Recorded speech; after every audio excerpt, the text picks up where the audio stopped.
जय हिंद दोस्तों, स्वागत है आपका हमारे यूट्यूब चैनल गवर्नमेंट किंग पर। आज की डिक्टेशन 96 वर्ड पर मिनट।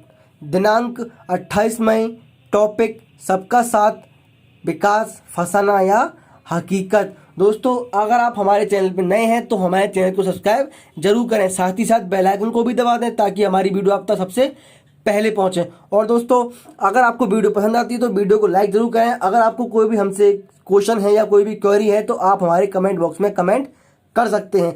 चलिए दोस्तों, डिक्टेशन करते हैं स्टार्ट। और डिक्टेशन स्टार्ट होने वाली है 5 सेकंड में। रेड्डी अपने 5 वर्षों के पहले कार्यकाल में भाजपा नीति राष्ट्रीय जनतांत्रिक गठबंधन कोष्टक में राजग सरकार ने समाज के अंतिम पंक्ति में खड़े व्यक्ति के दरवाजे तक अपनी पहुंच को सुनिश्चित किया। प्रधानमंत्री नरेंद्र मोदी के नेतृत्व में नए भारत के निर्माण की दिशा में कदम आगे बढ़ा। सबका साथ सबका विकास से उत्पन्न जन विश्वास के कारण 23 मई 2019 को नरेंद्र मोदी के नेतृत्व में राजग को ऐतिहासिक जीत मिली। 30 मई 2019 को नरेंद्र मोदी ने पुनः देश के प्रधानमंत्री की शपथ ली। दूसरे कार्यकाल के पहले साल के आरंभिक महीनों को प्रधानमंत्री नरेंद्र मोदी के नेतृत्व में सरकार ने जहां एक और विचारधारा को समर्पित किया है, वहीं बीते महीनों में पूरे राष्ट्र को एक सूत्र में बांधते हुए महामारी कोरोना से उत्पन्न चुनौतियों को अवसर में बदलने के लिए जो साहसिक कदम उठाया, उसने पूरे विश्व का ध्यान आकर्षित किया है। विराम पैरा। स्वतंत्रता के बाद तुष्टीकरण और मनमानी की नीति ने राष्ट्र के समक्ष अनेक समस्याओं को ला खड़ा किया। इसमें एक प्रमुख समस्या जम्मू कश्मीर राज्य के लिए संविधान में अनुच्छेद 370 और 35A का प्रावधान था।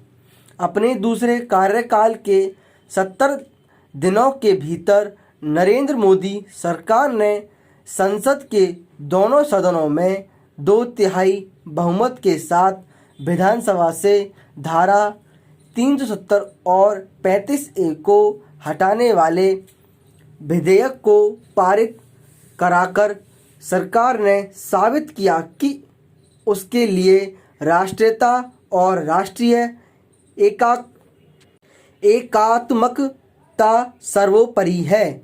विराम पैरा। जहाँ तक नरेंद्र मोदी सरकार का प्रश्न है, मई 2019 से मई 2020 तक के दूसरे कार्यकाल के एक वर्ष में राष्ट्रीय एकात्मकता को मजबूत करने की दिशा में ऐसे कदम उठाए गए हैं कि पिछली सरकारों ने इसके बारे में सोचा तक नहीं होगा। एक राष्ट्र एक कर, एक राष्ट्र एक मोबिलिटी कार्ड, एक राष्ट्र एक फास्टैग, एक देश एक संविधान। और आज वैश्विक महामारी कोरोना के इस दौर में एक राष्ट्र एक राशन कार्ड के कारण देश में राष्ट्रीयता की भावना आज अभूतपूर्व रूप से बलवती हुई है। विराम पैरा। प्रधानमंत्री नरेंद्र मोदी के नेतृत्व में राजग सरकार ने जहां पहले कार्यकाल में सबका साथ सबका विकास मूलमंत्र के साथ कार्य किया, तो वही दूसरे कार्यकाल में सबका साथ सबका विकास सबका विश्वास मूल मंत्र के साथ आगे बढ़ रही है। राजग सरकार द्वारा अपने दूसरे कार्यकाल के 10 सप्ताह के अंदर मुस्लिम माताओं व बहनों को उनका अधिकार दिलाने के लिए 3 तलाक के खिलाफ कानून बनाया गया। 1 अगस्त 2019 से देश में 3 तलाक देना कानून रूप से अपराध हो गया। विराम पैरा। सकारात्मक पंथ निरपेक्षता के प्रति ईमानदारी के साथ कार्य कर रही सरकार ने रिकॉर्ड समय में करतारपुर साहिब कॉरिडोर का निर्माण करके गुरु नानक देव जी के 550वें प्रकाश पर्व के अवसर पर इसे राष्ट्र को समर्पित किया। दूसरे कार्यकाल के 1 वर्ष में राजग सरकार ने नागरिकता संशोधन कानून बनाकर मुस्लिम देश पाकिस्तान, अफगानिस्तान व बांग्लादेश के अल्पसंख्यकों को भारतीय नागरिकता देकर शोषण से मुक्ति दिलाई। विराम पैरा। पूरा विश्व आज कोरोना वैश्विक महामारी के दुष्प्रभावों से संकट में है, लेकिन प्रधानमंत्री नरेंद्र मोदी के नेतृत्व में भारत चुनौती की इस घड़ी को अवसर में बदलने के लिए आत्मनिर्भर भारत अभियान के साथ आगे बढ़ रहा है। 22 मई 2020 को प्रधानमंत्री मोदी ने अपने संबोधन में कहा कि एक राष्ट्र के रूप में आज हम एक बहुत ही अहम मोड़ पर खड़े हैं। इतनी बड़ी आपदा भारत के लिए एक संकेत लेकर आई है, एक संदेश लेकर आई है, एक अवसर लेकर आई है।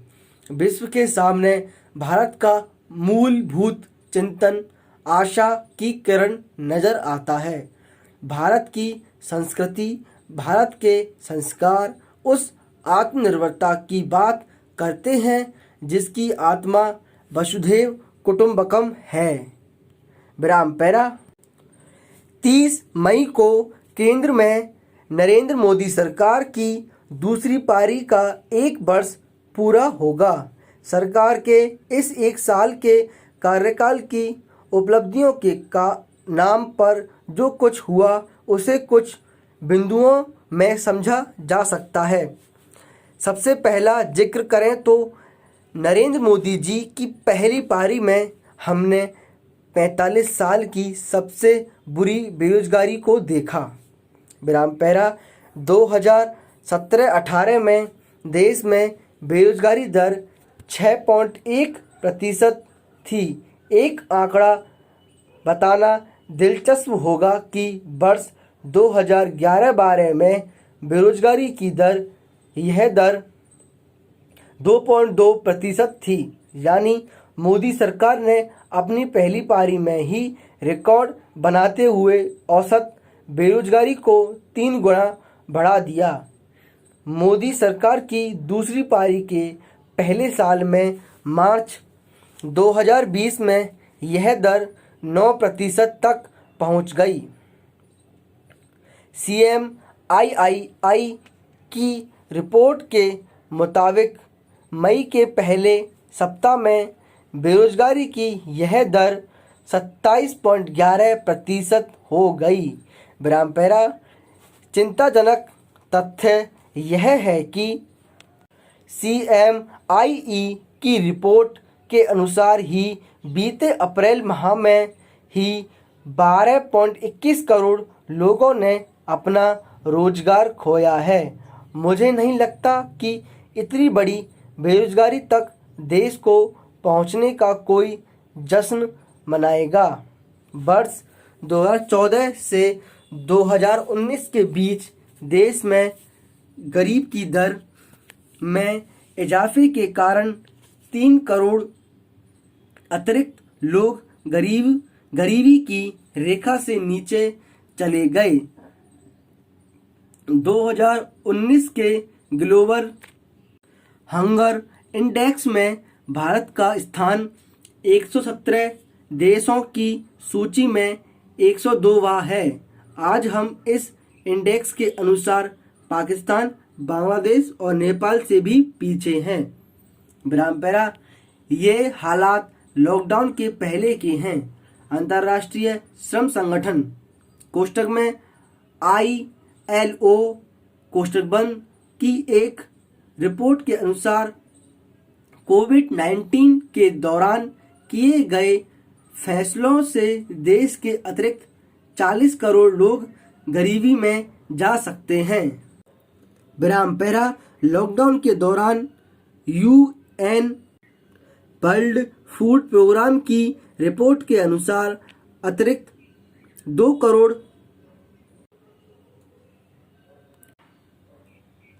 63 अरबपतियों की कुल संपत्ति हमारे केंद्रीय बजट से भी ज़्यादा है।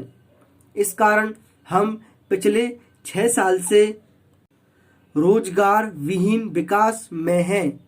विराम पैरा। पिछले 1 साल में हमने यह देखा कि भारतीय बैंकों के 68,000 करोड़ रुपए से ज़्यादा के ऋण अपने चहेते लोगों के बट्टे खाते में डाल दिए गए। पिछले 1 वर्ष में पंजाब, महाराष्ट्र बैंक और यस बैंक के घोटाले के कारण एक आम हिंदुस्तानी का बैंकों पर से विश्वास कम हुआ है। विराम पैरा। एक बड़ी असफलता देश में सौहार्द और भाईचारे के वातावरण को बिगाड़ने की है। पिछले 1 वर्ष में हमने देखा कि कैसे लोगों से उनके 4 पुश्त पहले के कागज मांगे गए। जब कांग्रेस ने मजदूरों की मदद के लिए बसें भेजी तो फिटनेस के कागज मांगे गए।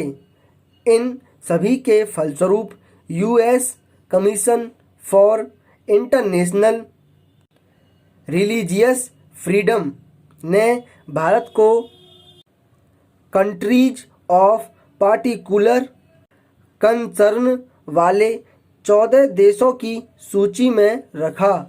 विराम पैरा। कोरोना संकट काल के दौरान सरकार की एक सबसे बड़ी नाकामयाबी है 20 लाख करोड़ के तथाकथित पैकेज, जो पैकेज न होकर एक लोन मेला है। दुनिया और देश की सारी रेटिंग एजेंसी और बैंकों ने इस पैकेज का वास्तविक आंकड़ा 1.4 लाख करोड़ से 2 लाख करोड़ के बीच माना है। मेरी तो भारत सरकार से यह प्रार्थना है कि वह अपने 1 साल के गलतियों पर आत्मावलोकन करें, अपनी जिम्मेदारियों से ना भागते हुए भारत को वापस तीव्र औद्योगिक विकास वाली +10% की GDP ग्रोथ पर ले जाएं, 5% वाली नहीं। विराम।